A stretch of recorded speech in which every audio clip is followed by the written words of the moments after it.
Hello welcome back to M E Malabar. ഇന്ന് ഞാൻ bread വെച്ച് ചെയ്തെടുക്കാൻ പറ്റുന്ന ഒരു ഉഷാറ് റെസിപ്പി ആയിട്ടാണ് വന്നിട്ടുള്ളത്. ബ്രെഡ് ഉണ്ടെങ്കിൽ വീട്ടിലുള്ള ചേരുവകൾ മാത്രം മതി ഇത് ചെയ്തെടുക്കാനായിട്ട്. വളരെ എളുപ്പമാണ്. ഇപ്പോൾ നോമ്പ് തുറക്കുന്ന ടൈമിൽ കഴിക്കാനാണെങ്കിലും അല്ലെങ്കിൽ കുട്ടികളുടെ സ്നാക്സ് ബോക്സിലൊക്കെ വെച്ച് കൊടുക്കാനൊക്കെ പറ്റിയ ഒരു കിഡിലെ റെസിപ്പി നിങ്ങൾ ഉറപ്പായിട്ടും ട്രൈ ചെയ്ത് നോക്കണം. അത്രയ്ക്ക് ടേസ്റ്റാണ്. അപ്പോൾ നമുക്ക് വീഡിയോയിലേക്ക് പോകുന്നതിന് മുന്നേ ആയിട്ട് ഇന്ന് സെലക്ട് ചെയ്ത കമൻറ്റ്സ് കാണാം.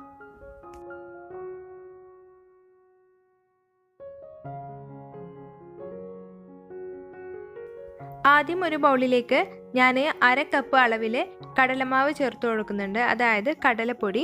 ഇതിന് പകരം നിങ്ങൾക്ക് മൈദ യൂസ് ചെയ്യാം, പക്ഷെ മൈദേനേക്കാളും ഒന്നുകൂടെ നല്ലത് കടലമാവ് എടുക്കുന്നതാകും. ഇനി ഇതിലേക്ക് ഒരു സവാളയും ഒരു പച്ചമുളകും എടുത്തിട്ടുണ്ട്. അപ്പോൾ പച്ചമുളക് ഞാൻ ചെറുതായിട്ടൊന്ന് കട്ട് ചെയ്ത് മാറ്റട്ടെ. അതുപോലെ തന്നെ നിങ്ങൾ സവാള എടുക്കുമ്പോൾ ചെറുതായിട്ട് ഇതുപോലെ കട്ട് ചെയ്തിട്ട് വേണം ചേർക്കാനായിട്ട്. ഒരു ചെറിയ സവാളയാണ്, അധികം വലിപ്പമൊന്നുമില്ല. അത് ചേർത്ത് കൊടുക്കാം. ശേഷം നമുക്ക് ഇതിലേക്ക് പൊടികൾ ചേർത്ത് കൊടുക്കണം. ഞാൻ വളരെ നുള്ള അളവിൽ മഞ്ഞൾപ്പൊടി ചേർക്കുന്നുണ്ട്. എല്ലാ ഇൻഗ്രീഡിയൻസും അതിൻ്റെ മെഷർമെൻറ്റും ഞാൻ ഡിസ്ക്രിപ്ഷൻ ബോക്സിൽ കൊടുക്കാം. ഇനി 1 ടീസ്പൂൺ അളവിൽ കാശ്മീരി ചില്ലി പൗഡർ ചേർക്കുന്നുണ്ട്. ഇതിന് പകരം സാദാ മുളക് പൊടി ചേർത്താലും മതി. ഈ കാശ്മീരി ചില്ലി പൗഡർ ചേർക്കുമ്പോഴേക്കും നല്ലൊരു കളറ് കിട്ടും. ഇനി ഇതിലേക്ക് ഞാൻ 1/4 ടീസ്പൂൺ അളവിൽ ഗരം മസാല ചേർക്കുന്നുണ്ട്. ഇതിന് പകരം നിങ്ങൾക്ക് ചിക്കൻ മസാല ചേർത്താലും മതി. അപ്പം ഞാൻ ഇത്രയും ചേരുവകളാണ് യൂസ് ചെയ്യുന്നത്. ഇതിന് പകരം നിങ്ങൾക്ക് എക്സ്ട്രാ വെളുത്തുള്ളി ഇഞ്ചി പേസ്റ്റൊക്കെ ചേർക്കാം കേട്ടോ. അത് ചേർത്താൽ നല്ല ടേസ്റ്റ് ആയിരിക്കും, പക്ഷെ ഞാനിപ്പോൾ അത് ചേർക്കുന്നില്ല. ഇനി അവസാനമായിട്ട് ആവശ്യത്തിന് ഉപ്പും കൂടി ചേർത്തിട്ട് നന്നായിട്ടൊന്ന് മിക്സ് ചെയ്തെടുക്കുക. ശേഷം നമുക്ക് ആവശ്യത്തിനുള്ള വെള്ളം കൂടി ചേർത്തിട്ട് ഇതൊരു ബാറ്റർ രൂപത്തിലാക്കി മാറ്റുക. അപ്പോൾ ഇതാ നമ്മുടെ മാവ് ഇവിടെ റെഡി ആയിട്ടുണ്ട്. ഇനി നമുക്ക് സ്നാക്ക് തയ്യാറാക്കാനായിട്ട് തുടങ്ങാം. അപ്പോൾ അതിനായിട്ട് ഒരു പാൻ എടുക്കുക. അതിലേക്ക് കുറച്ച് എണ്ണ ഒഴിച്ചു കൊടുക്കാം. സൺഫ്ലവർ ഓയിലോ നിങ്ങൾക്ക് നെയ്യോ ബട്ടറോ എന്ത് വേണമെങ്കിലും ഇതിനായിട്ട് യൂസ് ചെയ്യാം. അപ്പോൾ എണ്ണ ചൂടായി വന്നാൽ നമുക്ക് ഇതിലേക്ക് ബ്രെഡ് വെച്ച് കൊടുക്കാം. എന്നിട്ട് അതിൻ്റെ മുകളിലായിട്ട് നമ്മൾ നേരത്തെ തയ്യാറാക്കി വെച്ച ആ മാവ് അതിൻ്റെ മുകളിലേക്ക് അങ്ങ് പുരട്ടി കൊടുക്കണം. ഇതുപോലെ സ്പൂൺ വെച്ചിട്ട് ഒന്ന് പുരട്ടി കൊടുത്താൽ മതിയാകും. പിന്നെ ഒരു കാര്യം, വളരെ കുറഞ്ഞ തീയിൽ വേണം വെക്കാനായിട്ട്. ഒന്നാമത് ഇത് ബ്രെഡാണ്. പിന്നെ ഒരു കാര്യം പറയാനാണെങ്കിൽ കടലമാവ് പെട്ടെന്ന് തന്നെ കരിഞ്ഞു പോകും. അപ്പോൾ നമുക്ക് പെട്ടെന്ന് കുക്കായിട്ട് വരില്ല. അപ്പോൾ നമ്മൾ മുകൾ ഭാഗം ഇത് സ്പ്രെഡ് ചെയ്ത് കൊടുത്തതിന് ശേഷം നമുക്കിത് തിരിച്ചിട്ട് കൊടുക്കാം. അടിഭാഗം നമ്മളിങ്ങനെ കുക്കായി വരാനൊന്നും വെയിറ്റ് ചെയ്യേണ്ട ആവശ്യമില്ല. ഇത് പുരട്ടി കഴിഞ്ഞാൽ നമ്മളിത് തിരിച്ചിട്ട് കൊടുക്കാം. എന്നിട്ട് നമ്മൾ ആ മാവ് പുരട്ടിയ ഭാഗം നന്നായിട്ടൊന്ന് വേവിച്ചെടുക്കണം. വളരെ കുറഞ്ഞ തീയിൽ വെക്കാനായിട്ട് മറന്നു പോകരുത്. ശേഷം അതിൻ്റെ ബ്രെഡിൻ്റെ മറ്റേ സൈഡിലും നമ്മൾ ഈ മാവ് വെച്ചിട്ട് പുരട്ടി കൊടുക്കാം.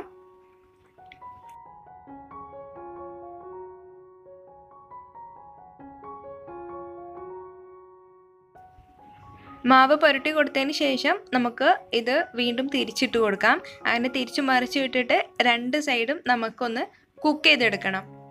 അപ്പോൾ ഇതിൽ ഒരല്പം ഓയിലിൻ്റെ കുറവുണ്ടായിരുന്നു. അപ്പോൾ അതിൻ്റെ പേരിൽ കുറച്ചുകൂടി ഓയിൽ ചേർത്ത് കൊടുക്കുകയാണ്.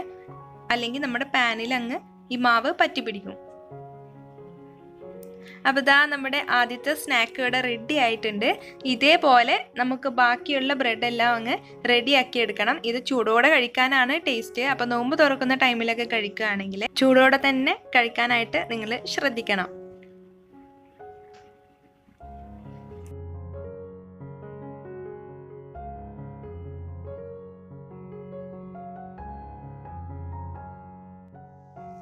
അപ്പോൾ നമ്മുടെ സ്നാക്കെല്ലാം നല്ലതുപോലെ ഇവിടെ റെഡിയായി വന്നിട്ടുണ്ട്. ഇനി ഒരു പാൻ എടുക്കുക. അതിലേക്ക് 1 ടേബിൾ സ്പൂൺ അളവിൽ ബട്ടർ ചേർത്ത് കൊടുക്കുന്നുണ്ട്. ബട്ടർ ഒന്ന് മെൽറ്റായി വന്നാൽ ഇതിലേക്ക് 1 ടീസ്പൂൺ അളവിൽ മൈദപ്പൊടി ചേർത്ത് കൊടുക്കാം. അപ്പം നമ്മളിവിടെ വൈറ്റ് സോസ് ആണ് ചെയ്തെടുക്കുന്നത്. ഈ വൈറ്റ് സോസ് ഇല്ലാതെ ഈ സ്നാക്ക് കഴിക്കാനായിട്ട് വളരെ ടേസ്റ്റിയാണ്. അപ്പം നിങ്ങൾക്ക് ഇതുപോലെ വൈറ്റ് സോസ് ആക്കി കഴിക്കണമെങ്കിലും കഴിക്കാം, അല്ലെങ്കിൽ ഇതില്ലാതെയും കഴിക്കാം. രണ്ടും വളരെ ടേസ്റ്റിയാണ്. ടേസ്റ്റിൽ ഒരു കോംപ്രമൈസും ഇല്ല. അപ്പോൾ ഇത് നമ്മുടെ മൈദയെല്ലാം ബട്ടറിൽ നന്നായിട്ട് മിക്സ് ആയിട്ടുണ്ട്.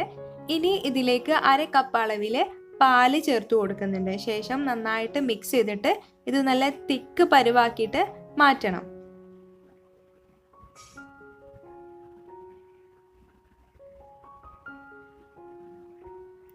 അപ്പോൾ നമ്മുടെ സോസ് ഇവിടെ നല്ല തിക്കായി വന്നിട്ടുണ്ട്.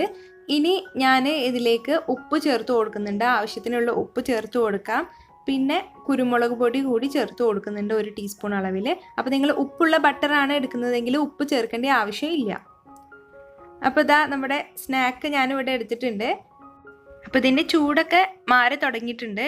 ഇനി ഞാൻ ഇതിൻ്റെ മുകളിലേക്ക് ഇതാ വൈറ്റ് സോസ് സ്പ്രെഡ് ചെയ്ത് കൊടുക്കുകയാണ്. അപ്പോൾ ഞാൻ വീണ്ടും പറയുകയാണ്, ഇത് വൈറ്റ് സോസ് ഇല്ലാതെ കഴിക്കാൻ നല്ല ടേസ്റ്റാണ്. ഇതിലേക്ക് നല്ല അടിപൊളി കോമ്പിനേഷൻ എന്ന് പറയുന്നത് നമ്മളെ ടൊമാറ്റോ കെച്ചപ്പാണ്. അപ്പോൾ നിങ്ങൾ ആ സോസൊക്കെ ഉണ്ടെങ്കിൽ, തക്കാളി സോസൊക്കെ ഉണ്ടെങ്കിൽ നിങ്ങൾ അത് കൂട്ടി കഴിക്കുക. കിടിലൻ ടേസ്റ്റാണ്. അപ്പോൾ ഇത്രയേ ഉള്ളൂ ഇന്നത്തെ റെസിപ്പി. എല്ലാവരും ട്രൈ ചെയ്ത് നോക്കുക. നിങ്ങൾക്ക് ഉറപ്പായിട്ടും ഇഷ്ടമാവും. വളരെ ടേസ്റ്റിയാണ്. ഇന്നത്തെ വീഡിയോ എല്ലാവർക്കും ഇഷ്ടമായി അല്ലെങ്കിൽ യൂസ്ഫുള്ളായി എന്ന് വിശ്വസിക്കുന്നു. വീഡിയോ ഇഷ്ടമായാൽ ലൈക്ക് ചെയ്യുക, ഷെയർ ചെയ്യുക. പിന്നെ ചാനൽ ആദ്യമായിട്ട് കാണുന്നവരുണ്ടെങ്കിൽ സബ്സ്ക്രൈബ് ചെയ്യുക.